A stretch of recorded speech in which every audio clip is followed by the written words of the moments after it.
March 7th, Daily Devotional, Lift 'em Up by Ellen G. White. He showed us how to overcome. It is written again, Thou shalt not tempt the Lord thy God. Matthew chapter 4, verse 7. In the wilderness of temptation, Christ met the great leading temptations that would assail man. There he encountered single-handed the wily, subtle foe, and overcame him. The first great temptation was upon appetite. The second, presumption. The third, love of the world. Satan has overcome his millions by tempting them to the indulgence of appetite.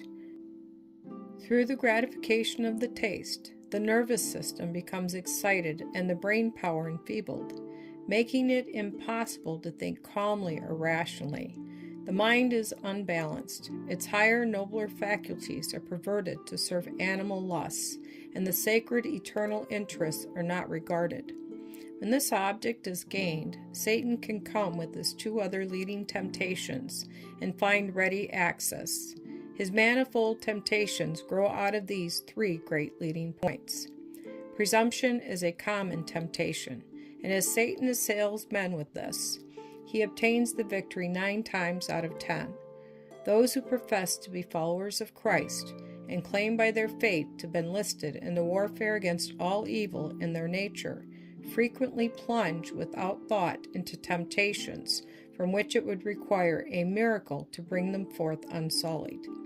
Meditation and prayer would have preserved them and led them to shun the critical, dangerous position in which they placed themselves when they gave Satan the advantage over them. The promises of God are not for us rashly to claim while we rush on recklessly into danger, violating the laws of nature and disregarding prudence and the judgment with which God has endowed us. This is the most flagrant presumption. The thrones and kingdoms of the world and the glory of them were offered to Christ, if he would only bow down to Satan. Never will man be tried with temptations as powerful as those which assailed Christ.